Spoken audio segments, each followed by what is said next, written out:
How to blur face in CapCut PC.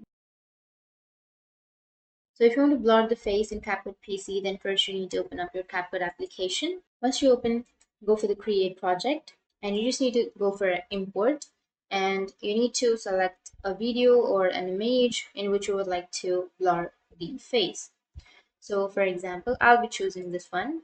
Once you choose, now if you want to blur, then what you need to do is simply select the part of the video from where you would like to blur the face. And once you've selected, you just need to simply copy that clip by simply pressing Control C, or you can right click on it and then go with copy and then paste that on top of that video. Once you've pasted, now you just need to simply go with the effects option. Under effects, you need to go with a blur effect. So simply download the blur effects and click on plus, and you need to add the blur effect. Once you've added, you need to simply select the two clips, which is on the top. Once you've selected the two clips, now right click on it and then go with create compound clip, and you need to remove the audio of the compound clip, and here you need to go with the video option and go with mask. Under mask, you need to select a mask, so I'll be choosing a circle mask. Once you've selected, now you need to adjust the circle to the face. Now if you play the video,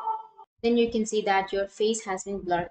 So that's how you can blur face in CapCut PC, and if you have any questions, feel free to comment below. Thanks for watching.